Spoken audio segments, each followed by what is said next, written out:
فرمایا تحقیق اللہ نے مومنوں پر احسان فرمایا ہے کہ انہیں اپنا رسول عطا فرمایا۔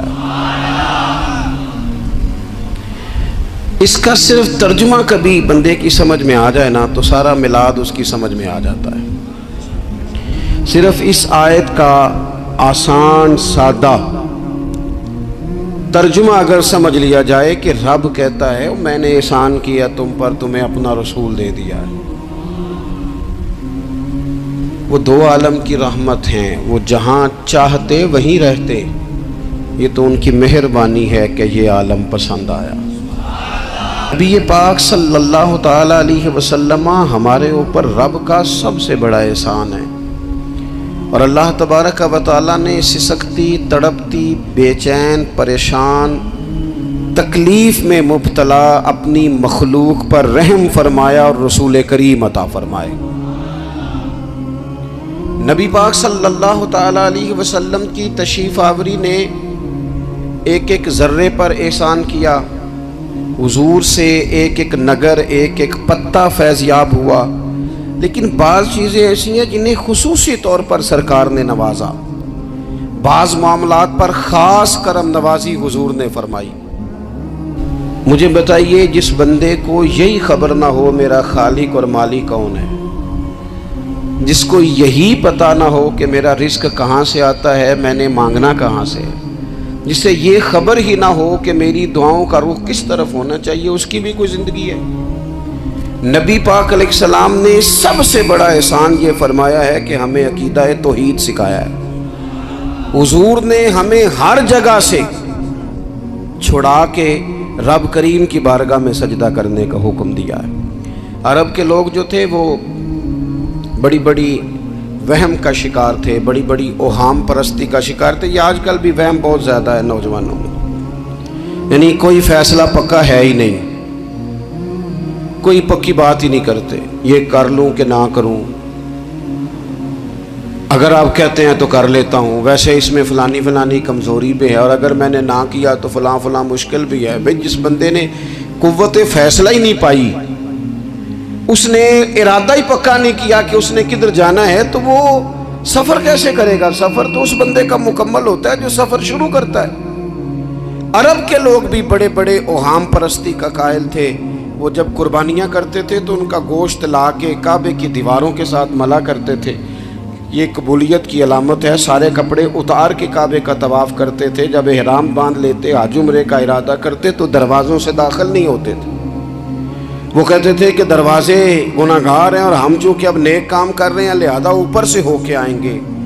رسول کریم علیہ السلام نے انہیں ان سارے وہموں سے، ساری پریشانیوں سے، ان ساری بدشگونیوں سے نکال کے کہا اللہ تمہارا مالک ہے، اللہ تمہارا محافظ ہے، ہوگا وہ جو رب چاہے گا۔ ذرا ذرا سی بات پہ سہم جانا، ذرا ذرا سی بات پہ ڈر جانا، حضور نے لوگوں کو قوت فیصلہ عطا کی، اور اتنی بڑی قوت فیصلہ حضور نے دی کہ کل تک جو فیصلہ کر نہیں نہ پا رہے تھے، آج انہوں نے اس طرح کے فیصلے کیے کہ اپنی ساری کی ساری اولادیں لے کر وہ میدانوں میں کھڑے ہو گئے۔ وہ ڈٹ گئے کہ ہم نے کفر کے مقابلے میں جہاد کرنا ہے، انہوں نے طے کر لیا کہ حق کیا ہے، سچ کیا ہے۔ نبی پاک علیہ السلام نے ہمیں عقیدہ توحید دیا، اور وہ طے کر کے دیا ہے نبی پاک نے، سجدہ سوائے اللہ کے کسی کو جائز، اگر کوئی عبادت کی نیت سے کرتا ہے تو سجدہ کفر ہے، اور اگر تعظیم کی نیت سے کرتا ہے تو حرام ہے۔ نبی پاک علیہ السلام تشریف فرما تھے تو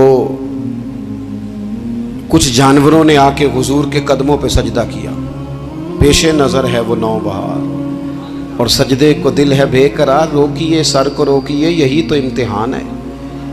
کچھ جانوروں نے جب سجدہ کیا تو صحابہ عرض کرنے لگے یا رسول اللہ صلی اللہ تعالی علیہ وسلم ہمارا بھی دل کرتا ہے، تو حضور نے فرمایا بھی سجدہ سوائے رب کے کسی کے لیے جائز نہیں ہے، ہاں اگر جائز ہوتا تو میں خاتون سے کہتا کہ اپنے شوہر کو سجدہ کرے۔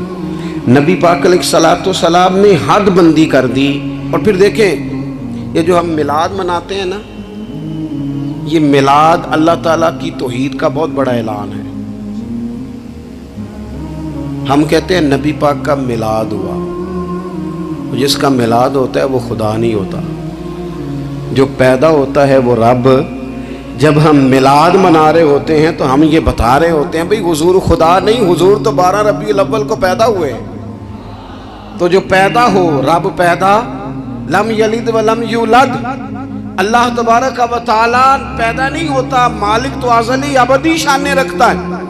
اس لیے عقیدہ توحید بندے کو مضبوط کر دیتا ہے۔ انسان جب عقیدہ توحید والا ہو جاتا ہے، اور نبی پاک علیہ السلام دنیا میں رب کی طرف بلانے آئے، وداعیا الی اللہ باذنہ وسراجا منیرا، حضور نے لوگوں کو اللہ کی جانب دعوت دی۔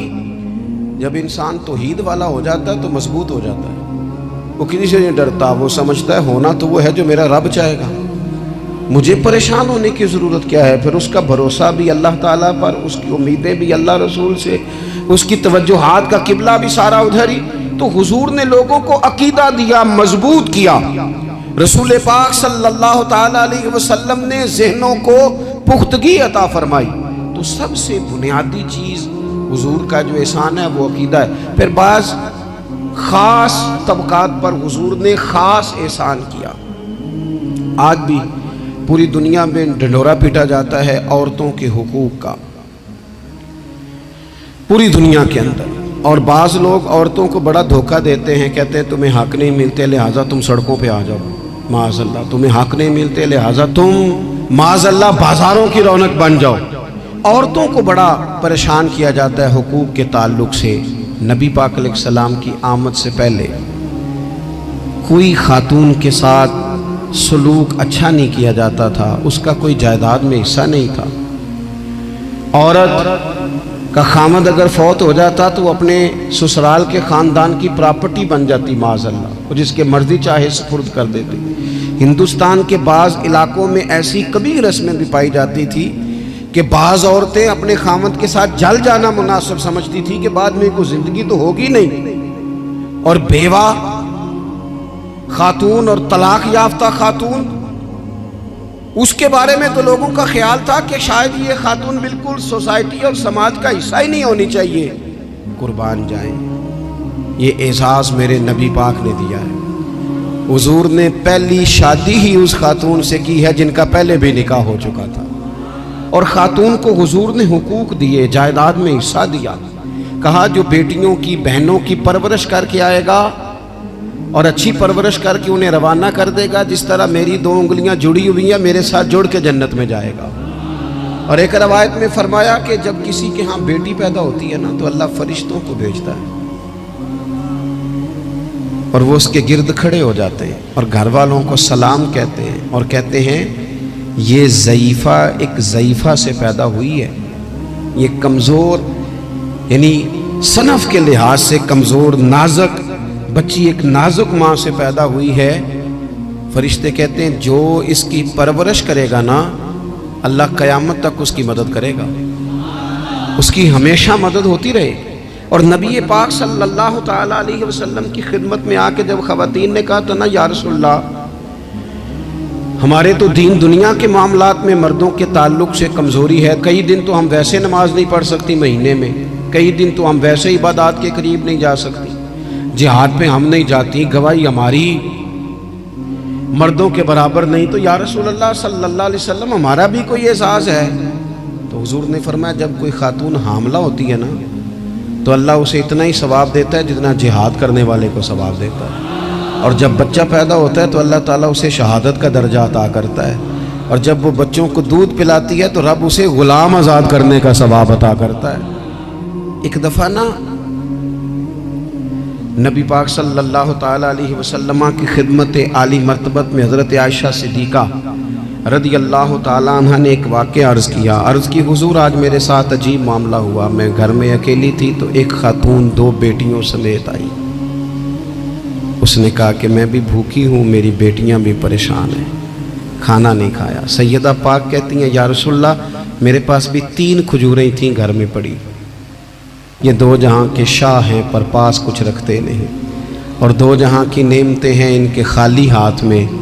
فرماتی ہیں وہ 3 کھجوریں میں نے ان 3 ماں بیٹیوں کو دے دی، ماں نے پہلے ایک کھجور دونوں بیٹیوں کو دی، پھر بچیاں وہ کھجور کھا کے ماں کی طرف دیکھنے لگی تو جو کھجور ماں کے پاس تھی اماں نے اس کے بھی 2 حصے کر کے بیٹیوں میں بانٹ دیے۔ حضرت عائشہ عرض کرنے لگی یا رسول اللہ میں نے یہ بڑا نرالا رنگ دیکھا ہے، ماں کا اپنے بچوں سے پیار کا انداز۔ تو حضور نے کیا فرمایا؟ نبی پاک علیہ الصلوۃ والسلام فرمانے لگے سن پھر اللہ تعالیٰ نے اس عورت پر جنت کو واجب کر دیا ہے، فرمایا اللہ نے اسے جہنم سے دور کر دیا ہے جو بیٹیوں کے معاملے میں آزمایا گیا، اور جس نے پھر ان کے ساتھ اچھا سلوک کیا۔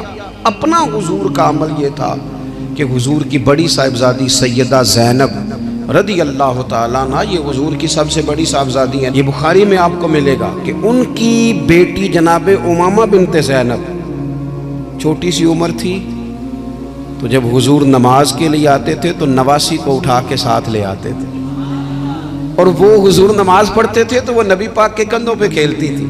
حضور نے عملاً بیٹیوں سے پیار کرنا سکھایا، بیٹیوں سے محبت کریں، بیٹیوں سے پیار کریں۔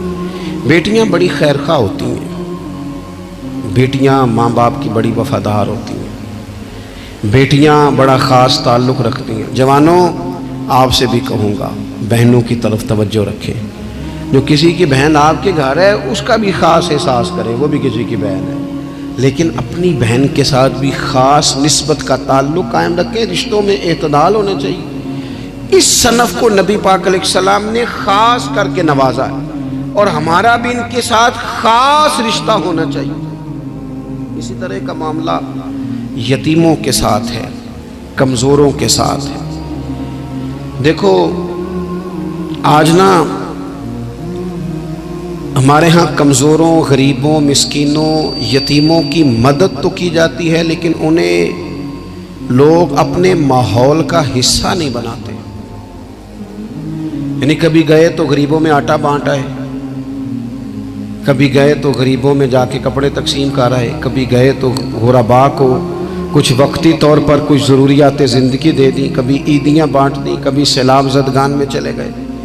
غرباء کو کچھ نہ کچھ صدقات تو دے دیے جاتے ہیں، ان پر کچھ خیرات تو کر دیا جاتا ہے، لیکن انہیں سوسائٹی کا ماحول کا حصہ نہیں بنایا جاتا۔ حضرت عبداللہ ابن عمر کہتے ہیں نبی کریم علیہ السلام کے پاس نا 10 دینار تھے، ویسے تو کائنات ہی میرے نبی کی مٹھی میں ہے، لیکن ظاہری طور پر 10 دینار تھے۔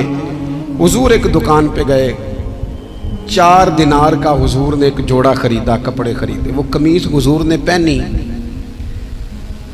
تو ایک انصاری آگے بڑھ کے عرض کرنے لگے حضور میرا بڑا دل کر رہا ہے، یہ مجھے نہیں دے دیتے آپ؟ تو حضور خوش ہو گئے۔ یہ میرے محبوب کا دروازہ ہے کہ جب کوئی مانگتا ہے تو حضور خوش ہو جاتے ہیں۔ نبی کریم سے مانگا اس شخص نے تو حضور خوش ہو گئے، اور محبوب نے وہ کرتا، وہ کپڑے اتار کے اس انصاری کو عطا کر دی، اور 4 دینار کے اور خرید لیے، باقی بچے 2 دینار۔ نبی کریم وہ لے کے نکلے، رخصت ہوئے گھر جانے کے لیے، تو رستے میں خاتون کو روتے ہوئے دیکھا، حضور رک گئے، فرمایا کیوں رو رہی ہو؟ عرض کرنے لگی یا رسول اللہ صلی اللہ تعالیٰ علیہ وسلم میں فلاں آدمی کی کنیز ہوں، نوکرانی ہوں، اس نے آٹا لینے بھیجا تھا 2 دینار کا، وہ 2 دینار گم ہو گئے، حضور نے 2 دینار اسے عطا کر دی، وہ دیے تو پھر رو رہی تھی۔ فرمایا اب کیوں روتی ہو؟ کہنے لگی یا رسول اللہ ڈرتی ہوں دیر بڑی ہو گئی یا مار ہی نہ پڑے۔ تو حضور نے فرمایا چل نہ میں تیرے ساتھ چلتا ہوں۔ حضور ان کے گھر گئے، وہ اہل ایمان کا گھر تھا جن کی وہ کنیز تھی، جا کے کہا السلام علیکم، اندر سے جواب ہی نہیں آیا۔ پھر فرمایا السلام علیکم، کوئی جواب ہی نہیں آیا۔ محبوب کا طریقہ مبارکہ تھا 3 دفعہ دستک، پھر واپسی، تیسری دفعہ کہا السلام علیکم تو وہ سارے بول پڑے وعلیکم السلام یا رسول اللہ، حضور ماں باپ قربان۔ تو حضور فرمانے لگے میں نے پہلے بھی 2 دفعہ سلام لیا، بولا کوئی نہیں، کہا یا رسول اللہ اپنے نصیب تھے نا کہ ہم پہ سلامتیاں بھیج کون رہا، ہم نے سوچا ذرا 3 دفعہ مل جائے سلامتی، ذرا مل جائے نا، حضور سلامتی بھیج رہے ہیں تو آتی رہے نا۔ تو محبوب کریم علیہ الصلوۃ والسلام فرمانے لگے یہ تمہاری کنیز وہاں کھڑی رو رہی تھی، اس بیچاری کے 2 دینار گم ہو گئے تھے، اسے دوبارہ سامان لاتے کچھ دیر ہو گئی، اس پر سختی نہ کرنا، مارنا نہ۔ غلام کہنے لگے حضور اس خاتون کے قربان جائیں جو ہمارے کریم رسول کو ہم جیسے غریبوں کے گھر تک لے آئیے، مارنا کیا، ہم اسے آزاد کرتے ہیں، یہ آزاد ہے اللہ کی رضا کے لیے۔ یہ دیکھو یہ میرے نبی پاک کا انداز ہے۔ حضور نکلے تو جناب عبداللہ ابن عمر فرماتے ہیں رسول کریم فرمانے لگے شکر ہے اللہ تعالیٰ کا، 10 دینار تھے، ایک انصاری نے بھی قمیض پہن لی، میں نے بھی قمیض پہن لی، اور رب نے ایک کنیز کو آزاد بھی فرما دیا۔ یہ انداز ہمیں نبی کریم نے دیا ہے کہ ہم اپنے دولتوں میں، اللہ کی عطاؤں میں غرباء کو، قریبیوں کو، رشتہ داروں کو، بہن بھائیوں کو تھوڑا شریک کر لیں، تاکہ وہ جو آسودگی اللہ نے ہمیں دی ہے اس میں سے دوسروں کو بھی کچھ نفع ملے۔ میرے نبی پاک صلی اللہ تعالیٰ علیہ وسلم کا انداز کچھ اس طرح کا ہے کہ امام بہقی نے لکھا ہے، حضرت بشیر بن عقبہ رضی اللہ تعالیٰ عنہ کہتے ہیں میرے والد انتقال کر گئے تھے، اور میں ایک جگہ پہ بیٹھ کر رو رہا تھا کہ نبی پاک صلی اللہ تعالیٰ علیہ وسلم میرے قریب سے گزرے، کیوں روتے ہو؟ یا رسول اللہ میرے والد کا انتقال ہو گیا، میری والدہ رخصت ہو گئی۔ تو یہ ہمیں حضور نے سبق دیا ہے، یہ یتیموں غریبوں کا خیال رکھنے کا یہ بھی ایک نقطہ، یہ بھی انداز ہے۔ کائنات کا بڑے سے بڑا درد دل رکھنے والا بندہ یہاں تک نہیں جا سکتا جو میرے رسول کریم نے بیان فرمایا۔ کہتے ہیں نبی پاک علیہ السلام فرمانے لگے بشیر بن عقبہ کیا تو اس بات پر راضی نہیں کہ میں تیرا باپ ہوں اور عائشہ تیری ماں ہو؟ آنا تجھے ہم شامل کر لیں اپنے گھرانے میں، آ جانا، مکمل تیرے معاملات کا خیال کیا جائے، تو آ جا۔ اتنا بڑا درجہ نبی پاک نے تو حضرت سلمان فارسی کے بارے میں بھی فرمایا کہ میں نے انہیں اپنی اہل بیت میں شامل کر لیا۔ رسول اللہ صلی اللہ تعالیٰ علیہ وسلم غرباء کے لیے، مساکین کے لیے، یتیموں کے لیے، ناداروں کے لیے جو خاص احسان بن کے آئے، وہ یہ والا لہجہ نہیں کہ ہم مطمئن ہو گئے کہ ٹھیک ہے ہم گئے تو تھے، اتنے پیکٹ بانٹ تو آئے، اتنا کچھ ہم نے دے تو دیا، فلانا کام کر تو لیا، اور ویسے وہ بھی کب تک کیا جب تک خبریں تیز تھیں۔ ہمارے ملک میں سیلاب آیا، میڈیا نے خبر دی، شور ہوا، لوگوں نے بڑی کوشش کی، الحمدللہ بڑے اچھے جذبات کا اظہار کیا، ڈھیر سارے لوگ وہاں گئے۔ میں آپ سے پوچھتا ہوں کہ کیا سیلاب زدگان سارے اپنے اپنے گھروں میں چلے گئے؟ ان کے گھر بن گئے، لیکن ہمارے جذبے کیوں ٹھنڈے ہو گئے؟ اس لیے کہ خبریں ٹھنڈی ہو گئی۔ ہم تو چلتے ہیں ٹرینڈ کے ساتھ کہ آج کل ٹرینڈ کیا ہے، اگر خبر ادھر کی ہے تو ذوق ادھر کا ہے، خبر ادھر کی ہے تو ذوق ادھر کا ہے۔ دیر پا کام کرنا اور خاص جذبات پیدا کرنا ان لوگوں کے لیے۔ حضرت سیدنا عبداللہ بن ابی اوفا رضی اللہ تعالیٰ عنہ روایت کرتے ہیں ایک یتیم بچہ آیا تھا، اس نے عرض کی حضور میری ماں بھی بھوکی ہے اور میری ایک ہمشیرہ ہے وہ بھی بھوکی ہے، روٹی دا دکھ نہ پوچھو، روٹی تے بندہ کھا جاندی ہے۔ یہ جو بھوک ہوتی ہے نا، بھوک، بہت سارے لوگ نا، میں ایک شادی میں تھا تو وہاں ایک دو لوگ کھانا کھا رہے تھے، تو بعض لوگ انہیں دیکھ دیکھ کے مذاق کر رہے تھے، ویڈیو بنا رہے تھے، کہتے دیکھو کھانا ہی نہیں آتا، کیا انداز ہے، سارا ان کا منہ جو ہے وہ کھانے سے بھر گیا، ہاتھ دیکھو کہاں تک ان کے لتھڑ گئے، کیا انداز ہے۔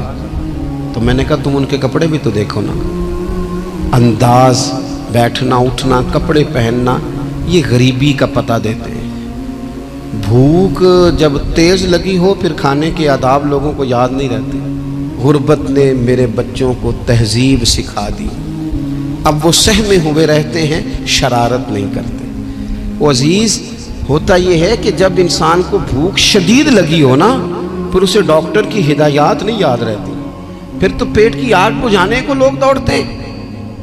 تو کہتے ہیں اس بچے نے آ کے عرض کی یا رسول اللہ صلی اللہ تعالی علیہ وسلم ماں بھی بھوکی ہے، بہن بھی بھوکی ہے۔ حضور نے نا اسے 21 کھجوریں عطا فرمائی، فرمایا 7 تیری، 7 تیری بہن کی، 7 تیری والدہ کی۔ اور یہ حضور نے 21 کھجوریں دی ہیں، یہ نبی پاک نے 21 دی ہیں، ہاں یہ حضور نے 21 دی، اور حضور تو اشارہ بھی کر دینا تو پھر روٹی ساری زندگی ختم نہیں ہوتی۔ وہ حضرت ابو ہریرہ کو بھی ملی تھی، فرماتے ہیں میں کئی سال کھاتا رہا، 1 کلو کھجوریں تھی پر ختم ہی نہیں ہوئی۔